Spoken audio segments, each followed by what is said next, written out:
बिस्मिल्लाहिर्रहमानिर्रहीम।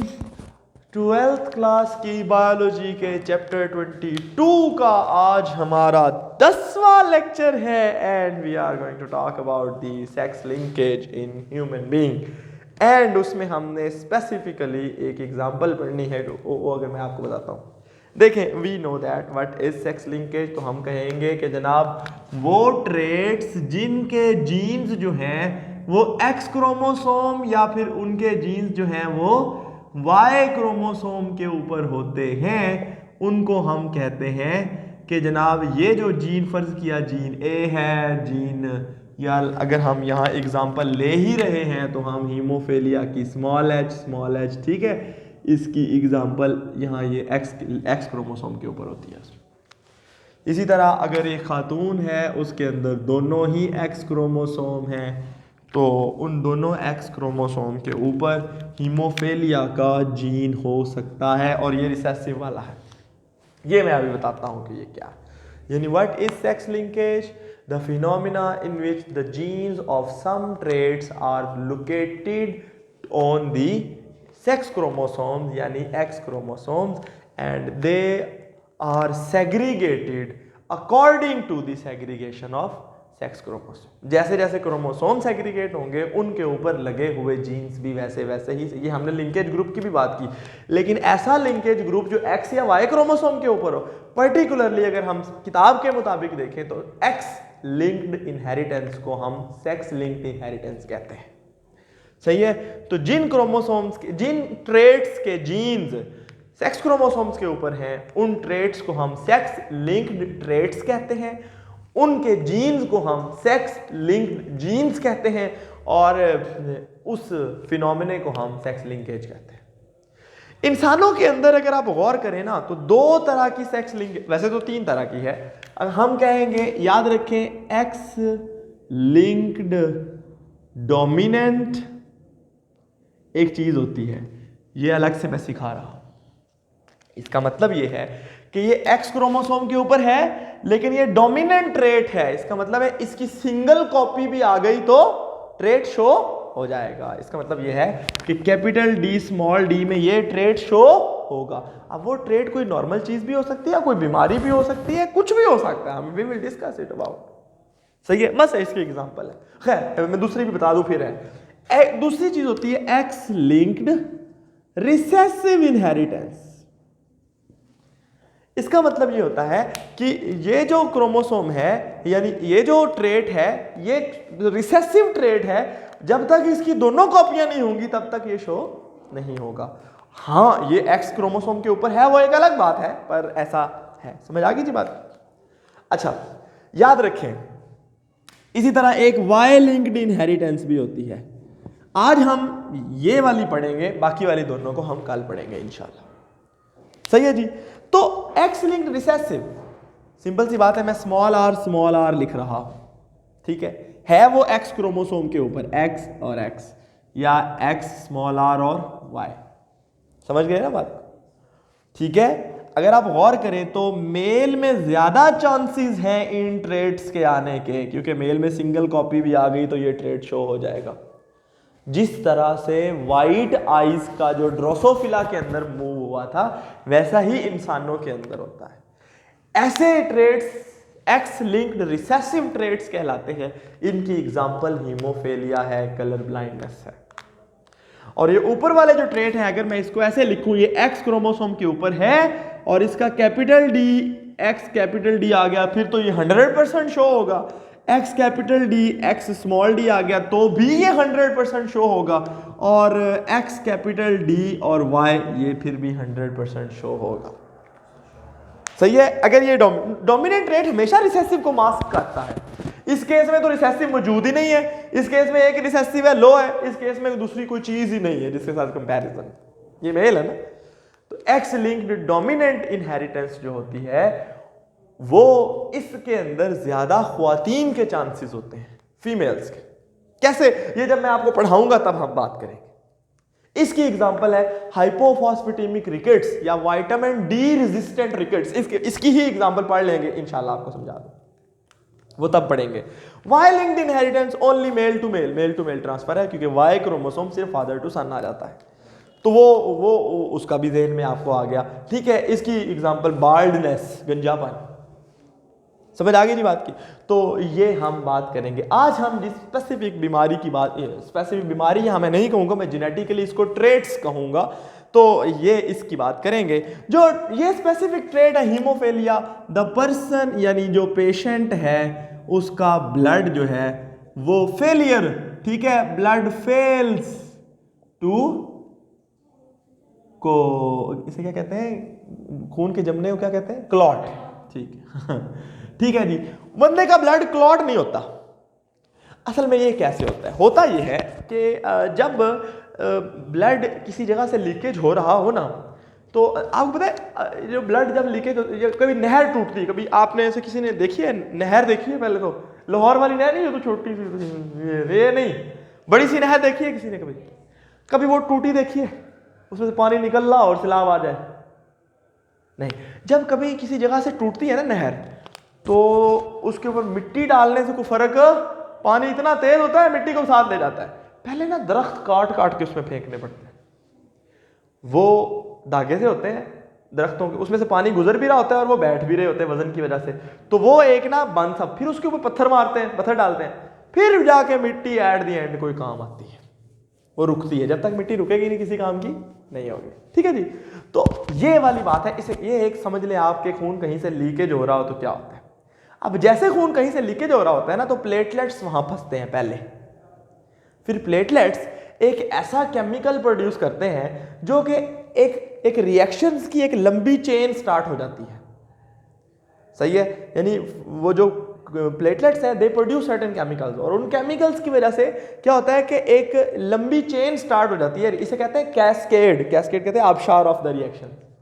एक वावा सारी रिएक्शंस की एक लंबी चेन होती है, और उसके एंड पे क्या होता है, फिब्रिनोजिन फिब्रिन में कन्वर्ट हो जाती है। और जब फिब्रिनोजिन फिब्रिन में कन्वर्ट, तो वो धागे और फर्दर बना के उस चीज को ब्लॉक कर देती है, वहां से खून क्लॉट हो जाता है और बंद हो जाता है काम। ये काम खुद भी स्टार्ट हो सकता है कि जब कट लगे तो when the blood is exposed to air, ये रिएक्शंस फिर भी स्टार्ट हो सकते हैं। ये कोई और रिएक्शंस भी हो सकते हैं। यानी समझ आ गई ना बात की। उन रिएक्शंस के लिए कुछ फैक्टर चाहिए होते हैं, कुछ चीजें चाहिए होती हैं, कुछ लाइंस में कुछ प्रोटीन्स होती हैं, लिन फिन ब्ला ब्ला और 100 चीजें, मुझे अभी सारी चीजें तो एग्जैक्टली याद नहीं। अच्छा, वो जो रिएक्शंस है ना, उन रिएक्शंस में कुछ फैक्टर है, और अगर वो फैक्टर ना हो तो खून जमता नहीं है, तो खून फिर ब्लीडिंग होती रहती। समझ आ गई ना। Hemophilia is basically of 3 type, hemophilia A, hemophilia B and C. ठीक है, this is due to factor 8 deficiency. ठीक है, फैक्टर 8 है उसी रिएक्शंस के अंदर, वो नहीं है अब इस बंदे में। ए फैक्टर 9 डेफिशिएंसी, और ये जो है ये फैक्टर 11 डेफिशिएंसी। सही है, समझ आ गई जी बात। 80% बंदों को ये होता है, 20% को ये होता है, और थोड़े से लोगों को सी भी होता है, 5% से ज्यादा नहीं। समझ आ गई जनाब बात की। ये भी समझ आ गया आपको ना कि ये हीमो। अच्छा, ये जो दोनों हैं ये एक्स लिंक्ड रिसेसिव ट्रेट्स हैं। इसका मतलब ये है कि अगर स्मॉल एच मेल में एक भी आ गया तो ये शो होगा, खातून में जब तक ये दोनों नहीं आएंगे ये शो नहीं होंगे। ठीक है, क्योंकि खातून में डबल एक्स होता है, एक्स एक्स होता है। ठीक है, तो ये जो दोनों है एक्स लिंक्ड रिसेसिव ट्रेट्स हैं, मर्दों के अंदर इनके आने के चांस ज्यादा होते हैं।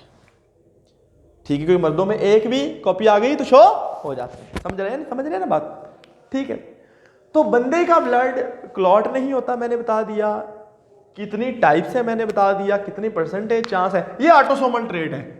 ये क्या है, वो एक्स लिंक्ड रिसेसिव है, ये ऑटोसोमल है। ऑटोसोमल से मुराद ये है इसके बराबर चांस है मेल और फीमेल दोनों के अंदर, क्योंकि ऑटोसोम तो बराबर ही होते हैं ना, एक्स क्रोमोसोम में फर्क होता है।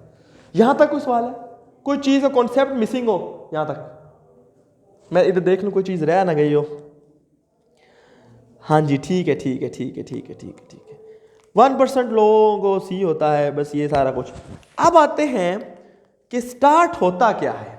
अब हम स्टार्ट करते हैं, एक बंदा है, ये जो ट्रेड्स है ना, ये जिगजैग फैशन में मूव होते हैं। Father to carrier daughter to son, सही है। किस तरह, यानी ये ट्रेड्स यानी जिगजैग, वालिद साहब से यानी मेटरनल ग्रैंडफादर, नाना टू बेटी, बेटी टू बेटा, सही है। फिर उनकी बेटी और वो भी कैरियर होती है, फिर उनका बेटा। अभी हम डिस्कस करते हैं कि सर ऐसा कैसे है। देखिए अभी आपको पता चल जाएगा। फर्ज किया नहीं है, ये एक्स क्रोमोसोम के ऊपर स्मॉल एच, ये हीमोफिलिया की अलामत है, रिसेसिव एलील है ना, और एक्स लिंक के ऊपर कैपिटल एच, ये क्या है, नॉर्मल है, ये डोमिनेंट है, सही है। तो अगर मैं रेड कलर से बंदा लिखता हूं जो हीमोफिलिक है, और नॉर्मली ब्लैक कलर से लिखता हूं जो कि नॉर्मल है, ठीक है। तो या इस रंग से लिख देते। अच्छा, अब क्या होता है कि एक बंदा है, वो है एक्स स्मॉल एच और वाई, ये हीमोफिलिक है। रेड कलर एग्जांपल होगा किस चीज की, ये बीमार है, ये मेल है जी। और जो फीमेल है ना, वो क्या है, वो नॉर्मल है। वो क्या है जी, एक्स कैपिटल एच और एक्स कैपिटल एच, ठीक है। अगर मैं इसका बोर्ड बनाऊं तो अगर आप गौर करें तो क्या ऐसे ही है, एक्स स्मॉल एच और वाई, और इधर क्या है, एक्स कैपिटल एच और एक्स कैपिटल एच। यहां पे क्या आएगा, X capital H, X capital H, X capital H और एक्स कैपिटल एच। साथ साथ यहां लग जाएगा X small H, X small H, Y और वाई। फादर से ये ट्रेड लड़के को मुंतकिल नहीं हुआ। मेल्स ये है ना दोनों, ठीक है जी, बोथ मेल्स जो हैं वो नॉर्मल हैं, लेकिन जो डॉटर्स है ना वो कैरियर है। ट्रेड उनमें भी शो नहीं होगा। ये जो दोनों ख्वातीन लड़कियां पैदा हुई हैं ये नॉर्मल है। इसका मतलब क्या है, इसका मतलब यह है कि क्योंकि ये रिसेसिव ट्रेड है ना, जब तक उसकी दोनों अलील शो नहीं होंगी वो शो नहीं होगा, ठीक है ना। लेकिन इनमें तो एक एक अलील है, दूसरी तो है नहीं। रिसेसिव तभी शो होता है ना जब दोनों हो, तो इसका मतलब है ये कैरियर्स है ये नॉर्मल, दिखती नॉर्मल है, इनके अंदर हीमोफिलिया नहीं है, लेकिन इनके बच्चों में से लोगों को हो सकता है या होगा। मसलन अब इनके अंदर से, यानी ये फर्ज किया ये खातून है एक्स स्मॉल एच और एक्स कैपिटल एच, इसकी शादी अगर हो जाती है एक नॉर्मल बंदे के साथ जो एक्स कैपिटल एच और वाई है, ये नॉर्मल बंदा है, ठीक है, ये नॉर्मल है, और ये इनके अंदर से एक वो है, ठीक है जी। अच्छा, अब इसका बोर्ड बना लो। देखो जनाब, लिखवाएं एक्स कैपिटल एच और वाई, एक्स कैपिटल एच और स्मॉल एच, ठीक है जी। ये लिखवा दें आप मुझे, X capital H, X capital H, normal female, X capital H और X small H, normal female but carrier, ठीक है। अच्छा जी, ये क्या है, X capital H Y, normal male but X small H Y, this person is बीमार, infected नहीं, हीमोफिलिक, ठीक है। इसका मतलब father to carrier daughter to son में शो हो जाएगा। बाकी लड़कियों में से फिर एक कैरियर है। अगर ये वाली लड़की, ये तो नॉर्मल बच्चे इसके होंगे और इसके बच्चे हीमोफिलिक हो सकते हैं, लड़के 50% लड़के।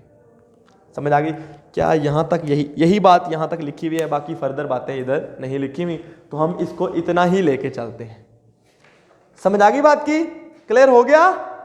अब एक एक्टिविटी है, वो आपकी क्लास के साथ जुड़ के करनी है, तो वो मैं इकट्ठी ही आपको कर देता हूँ। Same is with colour blindness. चलो वो भी हम नेक्स्ट, अभी हम एक्टिविटी कर लेते हैं, तो फिर उसके बाद कलर ब्लाइंडनेस वाले को कल पढ़ेंगे।